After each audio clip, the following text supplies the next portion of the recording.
የዛሬ ፊልማችን የሚጀምረው ከአንድ ክሪስ ከተባለ ወጣት ሙዚቀኛ ነው። ቤቱ ከባህር ዳርቻ አቅራቢያ ስለሆነ ሁሌ ከውሻው ጋር ወደ ባህር ዳርቻው እየሄደ መዝናናት ይወዳል። ባህር ዳርቻው ላይ ለብቻው ቁጭ ብሎ ባህሩን እየተመለከተ ከራሱ ጋር በሐሳብ ማውራትን ይወዳል። ይዞት የሚመጣውን ምግብ ከውሻው ጋር አብሮ ያጣጥማሉ። አንድ ቀን ግን ክሪስ እንደለመደው ባህር ዳርቻው ላይ ተቀምጦ እያለ ከባህሩ አቅጣጫ ጩኸት ሰማ። የእርዱኝ ጩኸት ነበር። ክሪስ ሄዶ መርዳት ቢፈልግም ዋና እንደማይችል ትዝ አለው። በፍጥነት ከተቀመጠበት ተነስቶ እርዳታ ለመጥራት ሄደ። ባህር ዳርቻ ላይ ያለ የእርዳታ ማዕከል ቤት ሲደርስ ማንም አልነበረም። ተገንጥለው ከወደቁት የመስኮት ጣውላዎች አንዱን አንስቶ የሚጮኸውን ሰው ራሱ ሊረዳው ሄደ። በጣውላው እየተንሳፈፈ ጩኸቱን ወደ ሰማበት አቅጣጫ ሲቀስፍ ግን ማንም አልነበረም። የሰማው የመሰለው ጩኸት ምናብ የፈጠረበት ቅዠት ብቻ እንደሆነ ተረዳ። ነገር ግን ረፍዶ ነበር የተረዳውና ሲንሳፈፍበት የነበረውን ጣውላ ከዳው። ላለመስመጥ ያለ ሌላ ኃይሉ ሲጠቀም እንደ መታደል ሆኖ ከባህር ዳርቻው አንድ ዋናተኛ ተመለከተው። ገብቶም ጎትቶ አወጣው። ክሪስ ከባህር ውስጥ ያገኘውን ያረጀ ሸክላ እንደታቀፈ ተጎትቶ ወጣ። ቀጥታ ወደ ቤቱ ነበር ያመራው። ቤቱ ገብቶ ቤቱን ካስተካከለ በኋላ ያገኘውን ያረጀ ሸክላ አስተካክሎ ልክ እንደ ጌጥ አስቀመጠው። ከዛ የሞት አፋፍ ላይ ደርሶ የተረፈበትን ጉደኛ ቀን ከቤቱ ሳይወጣ በሰላም አሳለፈ። ልክ ሲመሽ ሞተሩን ቀስቅሶ ሁሌ እየሄደ ወደሚጨብስበት ካፌ አመራ። እዛ ሲደርስ በሃይማን የተባለ አንድ ዕውቅ የሙዚቃ ባለሙያና የቢዝነስ ሰው ያገኛል። ሰውየው ክሪስን ድሮ የተወውን ዘፋኝነቱንና የጥበብ ሥራውን እንደገና እንዲጀምር ጠየቀው። እሺ ብሎ የሚጀምር ከሆነ በርካታ ነገሮችን ሊያግዘው ዝግጁ መሆኑንም ነገረው። ክሪስ ግን አሁን እየኖረ ያለው የብቸኝነት ሰላማዊ ሕይወት እንደተስማማውና ወደ ድሮ ሕይወቱ መመለስ እንደማይፈልግ ነግሮት በሃይማን ያቀረበለትን ጥያቄ አልቀበልም አለ። ሞተሩ ላይ ወጥቶ ወደ ቤቱ ሲመለስ ያለፈ የድሮ ሕይወቱን ትውስታ እንመለከታለን። ክሪስ አንድ ቀን ከቤተሰቦቹ ጋር በጣም ይጣላል። በዛው በተጣላበት ቀን እጅግ የሚወደው ብቸኛ ወንድሙ ጄሚ በአደጋ ይሞታል። ክሪስ ቤቱ ገብቶ ቀን ያገኘውን ያረጀ ሸክላ ወሉን አጸዳው። ነገር ግን ሳያውቅ አስማታዊ በር እየከፈተ ነበር። ሀገር ሰላም ብሎ በተኛበት ከባድ አውሎ ነፋስ ቤቱን ያስጨፍረው ጀመር። መብራቶቹም እንዳለ ጠፋፉ። በጣም የምታምር ውብ የሆነች ሴት ከሸክላው ብቅ አለች። የሰውነቷ ብርሃን ቤቱን አበራው። ክሪስን እየተመለከተች ምኞትህ ምንድን ነው?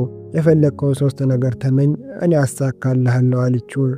ምን እየተፈጠረ እንዳለ ግራ የገባው ክሪስ ህልም ይሁን እውን ገና መለየት ከብዶታል። እውን መሆኗን ካረጋገጠ በኋላ የምር እንደምትዩ ምኞቴን ማሳካት ከቻልሽ እስቲ ዝናብ እንዲዘንብ አድርጊ ብሏት የመጀመሪያው ምኞቱን ተመኘ። በነገራችን ላይ ስሟ ሮይ ነው። እናም ሮይ ዝናብ አዝንባ የክሪስን ምኞት አሳካችለት። ውጩ ብቻ ሳይሆን ቤት ውስጥ ሳይቀር ዘነበ። ክሪስ አሁንም የሚያየውን ማመን ከብዶታል። ሮይ ምኞቱን ስላሳካችለት ዝናብ ውስጥ በደስታ ተዘንባለች። ቀጣዮቹን 2 ምኞቶች እስኪመኝ ድረስም በጣም ጓጉታለች። ዝናቡ ከቆመ በኋላ ክሪስ አሁንም የፈለገውን 2 ነገር መጠየቅ እንደሚችልና እንደምታሳካለት እንደ ማደፋፈር ነገር አድርጋ ትነግረዋለች። እሱ ግን ምንም ምኞት እንደሌለውና ምንም እንደማይፈልግ ይነግራታል። የቀሩትን 2 ምኞቶች እስከሚመኝ ድረስ እሷ ወደ መጣችበት መመለስ እንደማትችል ነገረችው። 3ቱንም ምኞቶች ተመኝቶ ካሳካችለት ብቻ ነው ለራሷ ነፃ መሆን የምትችለው። ስለዚህ 2ቱም ምኞቶችን እስከሚመኝ ድረስ አብራው እንደምትኖር ትነግረዋለች። በቀጣዩ ቀን ክሪስ በጠዋት ተነስቶ ወደ ደጁ በመውጣት ፀሐይን ስትወጣ ይመለከታል። ሮይን ተነስታ ለእሷ የሚሆናትን ልብሶች ከክሪስ ልብሶች ውስጥ እየመረጠች ትወስዳለች። ክሪስ ወደ ቤት ሲገባ አሁንም የቀሩትን ምኞቶችን መመኘት ይፈልግ እንደሆነ ጠየቀችው። ክሪስ ግን ስላለፈ ታሪኩ በትንሹ ካጫወታት በኋላ ስለ ወንድሙ ሞት ይነግራታል። እናም ከወንድሙ ሞት በኋላ ምንም ህልምም ሆነ ምኞት እንደሌለው ነገራት። ቀኑ ሲመሽ ክሪስ ሁሌ ወደሚጨብስበት ካፌ ይዟት ሄደ። ክሪስ ተቀምጦ እየጠጣ ሲመለከታት እሷ ፓፖን ከተባለ ክሪስ ጓደኛ ጋር እየደነሰች ይቆያሉ። ሮይ አዲስ ሕይወቷ በጣም ደስ ብሏታል። ከካፌ ወጥተው እየተሳሳቁና እየፈነጩ ወደ ቤት በመሄድ ሁለቱ ብቻቸውን የራሳቸው ዓለም ውስጥ ሰምጠው ገቡ። በቀጣዩ ቀን ክሪስ ሮይን የሚወዳቸው ቦታዎች እየወሰደ ያስቃኛታል። ባህር ዳርቻው ላይ ሄደው ከሕፃናት ጋር ይጫወታሉ። እዛ ተቀምጠውም ፀሐይ ስትጠልቅ ይመለከታሉ። አንድ ላይ ሆነው እጅግ ውብ የሆነን ቀን አሳለፉ። በዚህ መሃል ታዲያ ክሪስ ሊዝ የተባለች ጓደኛውን ለሮይ አስተዋወቃት። ሊዝም ለክሪስ ብዙ ድምፁን የሚወዱለት አድናቂዎች እንዳሉት በመንገር ወደ ቀድሞ ዘፋኝነቱ እንዲመለስ ልታግባባው ትሞክራለች። ክሪስ ግን አሁንም አልፈልግም እንዳለ ነው። ማታ ላይ ክሪስ እና ሮይ ብቻቸውን ቤታቸው ውስጥ ሲሆኑ ክሪስ ያለፈ ታሪኩንና በሕይወት የሚወዳቸውን ነገሮች እንዳለ ምንም ሳያስቀር ነገራት። እናም ቅልጥ ያለ ፍቅር ውስጥ መግባት ይጀምራሉ። አብረው በደስታ እየኖሩ ፍቅራቸው ከቀን ወደ ቀን እየጠነከረ ሄደ። አንድ ቀን ሮይ ክሪስን በጣም እንዳፈቀረችው ነገረችው። የክሪስ ምላሽ ግን ያልተጠበቀ ነበር። እንደሱ ያለ አስማታዊ ፍጡርን መቼም ሊያፈቅር እንደማይችል ነገራት። ይህንን ስትሰማ ሮይ ልቧ ተሰበረ። ስቅስቅ ብላ አለቀሰች። ከዛ ነገሩን እዚህ ጋር ለመቋጨትና ነፃ ሆና ወደ መጣችበት ለመመለስ ወስና የቀሩትን 2 ምኞቶችን እንዲመኝ ጠየቀችው። እሱ ግን አሁንም ምንም የምመኘው ነገር የለም ሲል ሮይ አሁን በጣም ትናደዳለች። በመካከላቸው የነበረው ግንኙነትም እየፈረሰ ሲሄድ እንመለከታለን። አንድ ቀን ሮይ ቬቨን ከተባለ የክሪስ ጓደኛ ጋር ትወጣለች። ክሪስ ይህንን ባወቀ ጊዜ በቅናት ይንገበገባል። ቀስ በቀስ ሮይ ጸባዩ ይቀያየራል። ክሪስን እንደ በፊቱ መመልከት ታቆማለች። ሁሌ ቬቨን ጋር እየሄደች አብረው ይውላሉ፣ ያመሻሉ። ሮይ ከቤት እየወጣች ስትሄድ ክሪስ የማይሆን ከባድ ስሜት ይሰማዋል። መጠጥ መጠጣትና መስከርም ይጀምራል እና የሱም ሕይወት ተቀየረ፣ ግን ወደ ከፋው ነበር። አንድ ቀን ሊዝ ክሪስን ልታየው እና ልታወራ ወደ ቤቱ ትመጣለች። ድጋሚ አሁንም ወደ ዘፈኑ እንዲመለስ ልታሳምነው ትሞክራለች። ነገር ግን የሱ ሕይወት በሮይ ምክንያት መመሰቃቀሉን ተመለከተች። ትንሽ ካለበት ጭንቀት ልታወጣው ፈልጋ ቡና ታፈላለታለች። ቡናቸውን እየጠጡ ክሪስ ስለ አሮጌው ሸክላ የማይታመን ታሪክ ይነግራታል። ከዛም ምን ያህል ሮይን እንዳፈቀራትና ከሷ ውጪ መኖር እንደማይችል ጭምር ከነገራት በኋላ አሁን ሄጄ ልፈልጋት ብሎ ሊዝን ጥሏት ወጣ። ክሪስ ከወጣ በኋላ ሊዝ ክሪስ ያላትን ነገር እያሰበች አሮጌውን ሸክላ በትኩረት ተመለከተች። ክሪስ ቀጥ ብሎ ሮይ ወዳለችበት ካፌ በመሄድ ያገኛታል። አብራ ወደ ቤት እንድትመጣም ይጠይቃታል። ሮይ ግን አሁንም ስለተናደደችበት አብራ ወደ ቤቱ ለመሄድ ፈቃደኛ አልሆነችም። በዚህ መካከል አንዱ ይመጣና ክሪስን መጥቶ ይጥለዋል። ክሪስ ደካማ እንደሆነ ተሰማው።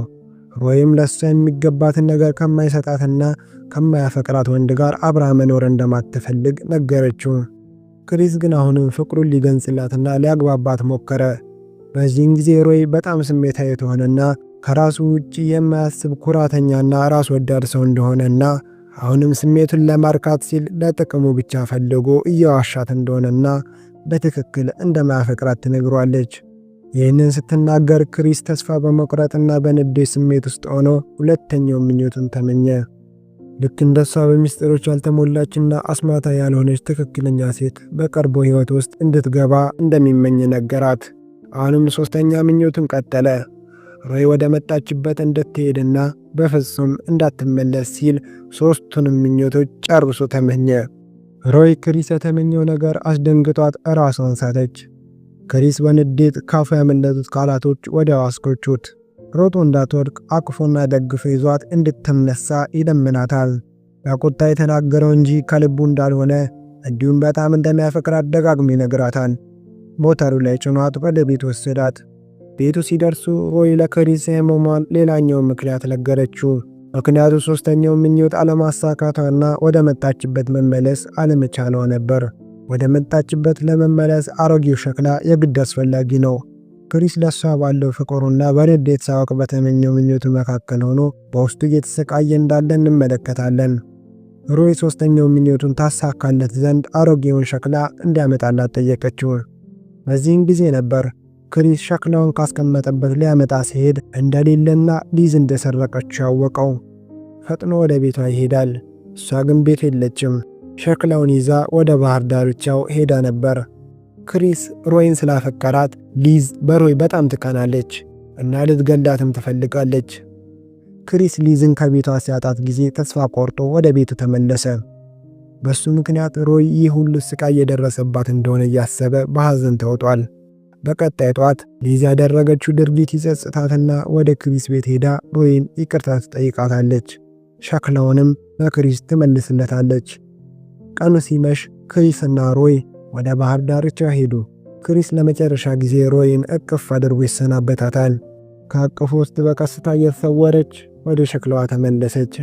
ክሪስ በሐዘን ታውቶ እያለቀሰ ወደ ባህሩ ገብቶ ሸክላውን ባህሩ እንዲወስደው ለቀቀው። ከዛ ኮቱን ያወልቅና መዋኘት አለመቻሉ ግድም ሳይሰጠው ዳርቻውን ትቶ ወደ መሃል በደመ ነፍስ ይዋኛል። ያኔ ለመጀመሪያ ጊዜ ሰማ የነበረው ድምፅ አሁንም ተሰማ። በቀጣዩ ቀን ጠዋት ሲነሳ ባህሩ ወደ ዳርቻው ወርውሮት አሸዋው ላይ በአፍጢሙ ተደፍቶ ራሱን አገኘ።